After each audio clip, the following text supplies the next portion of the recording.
Year 2 GFL Honor Interviews. This is Jim. I'm here with Jason. He's the owner of the Chicago Bears. And we haven't had one of these in a little bit. I've been a little busy, the whole entire thing, but welcome, Jason. Thank you, thank you. So, biggest, first burning question. What's been the biggest difference for you from year 1 to year 2? Obviously, you won the division year 1, and you were in the playoffs. Did you win the division? I thought you did. I thought Brett was a Yeah, wild card. yeah, Yeah. yeah. We did. We won on a tiebreaker.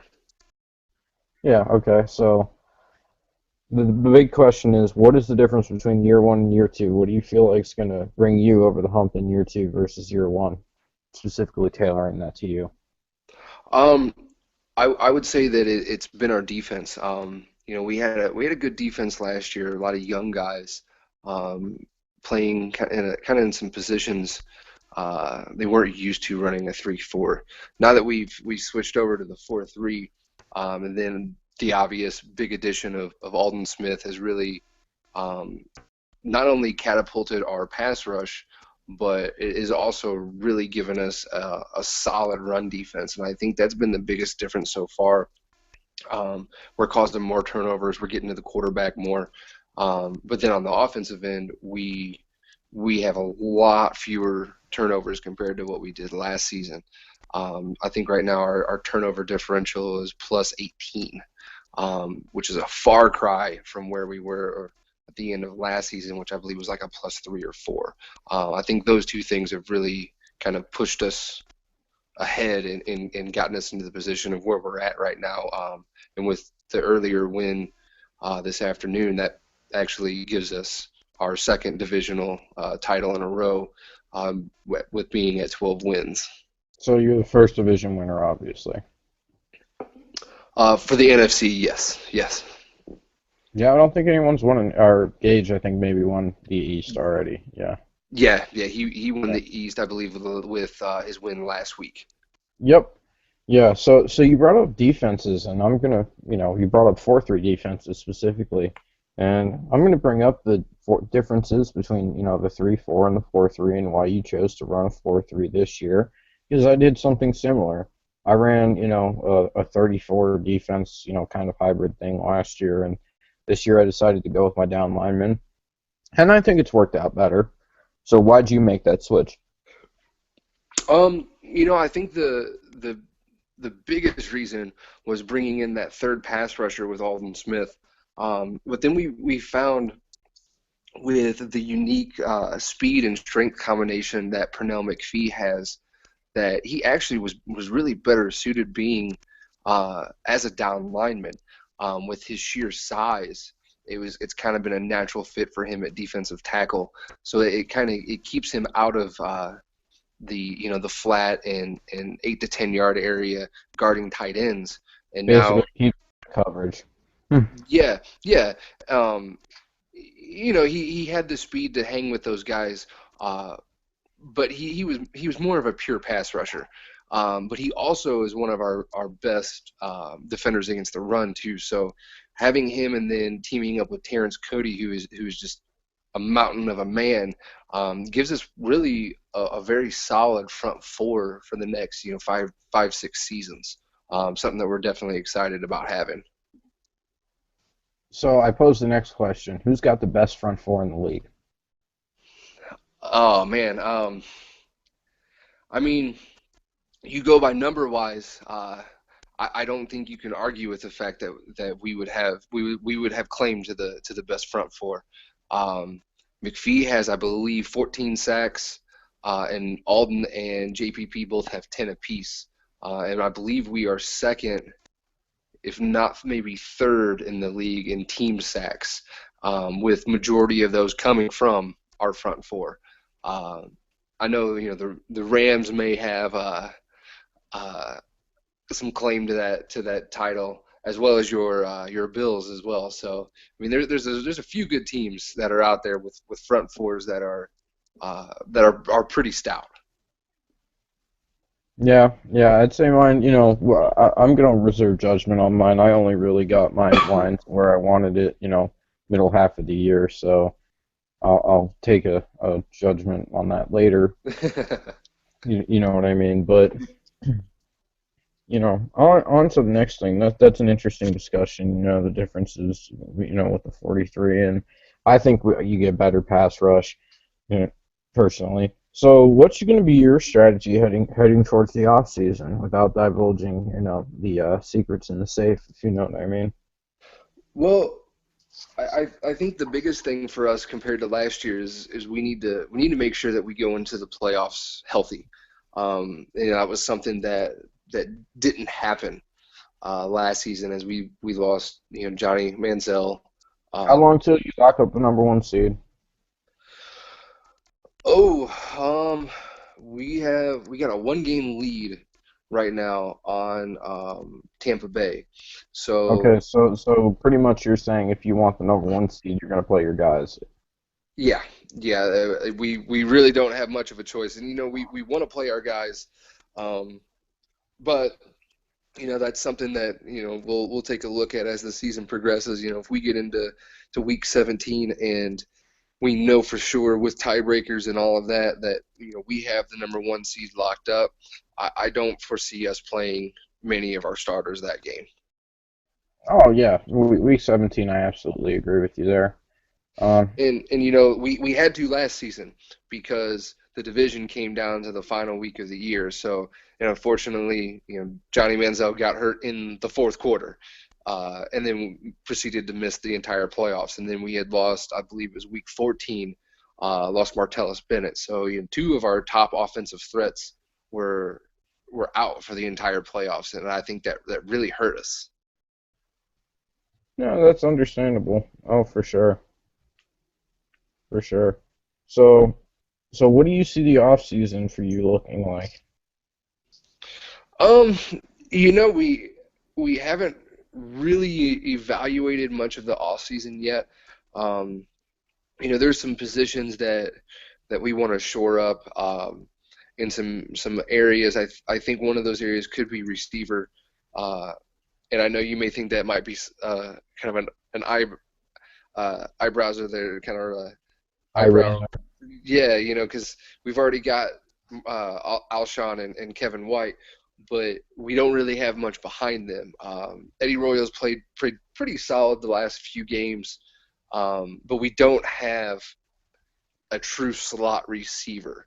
And I think that's one area where we want to get a little younger because Eddie's pushing 30 plus right now. So um, then I think the other area, sticking with offense, would probably be tight end. I think we, as an organization, have made the decision to not extend Martellus Bennett and let him go out into free agency and see what's out there for him as far as a payday goes. We don't feel like it. A 30-year-old tight end is going to be worth the money, even though the fact that he is one of the better all-around tight ends, both in the passing game and a fantastic run blocker. Absolutely. I mean, it'll be a tough loss if you end up losing Bennett, but I can see, a tight end not really being a bigger part of your offense, and with Manziel, the spread look is a lot better. In my opinion, there's a lot better look, so you get more wide receivers that can do more stuff. They're speedier guys, and if you Yeah, look at this yeah, draft, there are probably some speed guys that are, going to go in the second round. As far as wide receivers, now they're not big guys, but they're true slot receivers. true. And that's one area we're looking at. And we've also got this rookie right now who's our return specialist, Antoine Hester. Everyone looks at him, they see the name back there, and they think it's Devin Hester, but it's a different Hester that we got there. Yeah, what's the name? He's got some wheels. He's got some wheels, but he's raw as a receiver goes. He's got to work on his route running and his ability to catch the ball over the middle. But he's got wheels. He's probably our fastest guy on our team right now. From the defensive side of the ball, if you ask me beginning of the season, I would have said that our secondary is an area where we needed to improve. Um, but as the season's gone on, I mean, those guys have actually played pretty well. Our rookie has been outstanding, and he's actually progressed over the course of the season. Um, and he's really done a good job. We moved Sanders Cummings into our number two spot about week four, and since then he's played fantastic as well. We moved Desmond Southward to free safety, which was his original position when he came into the league, and that allowed us to put Adrian Amos over to strong, where he's actually much more suited, being a bigger guy who can actually cover tight ends. He's got the speed, he's got the coverage ability, so that's actually it's helped us quite a bit. And like I said, I going into this season, I was worried about those guys. We've given up a few yards in the passing game, but I think a lot of that also has to do with the fact that uh, teams haven't really been able to run the ball on us, so they've had to resort to throwing the ball 30, 40, almost 50 times a game, and we'll take that. We'll take that chance. Oh, yeah, for sure. Absolutely. For sure. I like what you're saying here. It's very interesting stuff, man. So, on to the next subject. Really the next thing we normally talk about is the draft, but you say you haven't really looked much into that. Excuse me. At this particular time, we haven't. We've been evaluating and doing our scouting each week. Um, we have some rough ideas of where we're looking at. We just kind of touched on those just a little bit. Um, but you know how we are. We don't sit pat. Um, we tend to be aggressive once draft time and the off season rolls around. Um, I'm sure as we get closer, we'll start to narrow out some moves here, and I, we'll we'll shake some rafters. We'll make some noise in the off season. I'm not quite sure what that'll be, whether that be it could be the draft, free agency. We're not sure yet. We feel good with a lot of the guys that we have now. Most of our best players are locked into multi-year contracts. And going into the offseason, we have close to $30 million in cap. So we've got some wiggle room here. We have some pieces that we could potentially put out as trade bait, but we've also got some money that we can bring in some guys. Um, and, we'll see what happens. We'll see how the rest of the season goes. You never know at this point.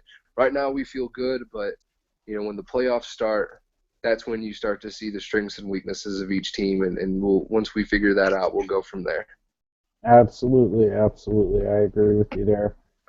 Um, Very interesting. If it were me, I'd try and pick on your corners, but the rest of your defense is so good that they get there pretty quick. Mhm. Yeah, and like I said, we had Alfonso Denard and Sanders Cummings were our two and three corners there, and we made a decision just based purely uh, on the receiving cores that we were going up against, especially in the division. That we felt that Sanders was our better bet because of his physicality, his size, and his overall athletic ability. Um, he's about 225, 230. There aren't very many corners who are that big. And then on the other side of him now with Lincoln Francois, our rookie, he's 6'1", 215. So we've got two big corners to go up against, the Megatrons, Jordy Lincoln Fr- Nelson, those type of receivers that we have to go up against, two times a piece every single season. So uh, we once we made that move, we've seen a lot of progress from our defense, especially our secondary. Very true. Very true. Yeah, Lincoln Francois, I remember scouting him. He seemed like he was going to be a pretty good one. Yeah, and we were surprised to uh, see him there as late as he was. I think we got him around the 24th pick in the draft, and he was actually second on our big board behind. There was another corner that we were actually looking at, and we were very surprised to see him go. And for the life of me, I can't remember his name, but he went around the 13th or 14th pick. So we were worried there for a while. And once that we saw, as we got to pick 20, 21, and 22, that Lincoln was still there, um, we then pulled the trigger to jump up and make that deal with Pittsburgh. And luckily, when 24th pick came around, we were there waiting, and it it's been a good match for us. Yeah, it sounds like it has been. Sounds like it has been. So now is the part of this interview where you get to bring up stuff that you want to talk about. Because I've talked about all the stuff that I have written down. Oh man, it's been a good season for us. Excuse me. Uh, I would say we're a little surprised with where some of the other teams are, especially the division. If you would have asked me at the beginning of the year how many losses both Green Bay and Minnesota would have at this point, I would have never have told you they would have five apiece. Um, it's just, and we know our division's tough, and those guys, they very well could be uh, one of the wild card teams.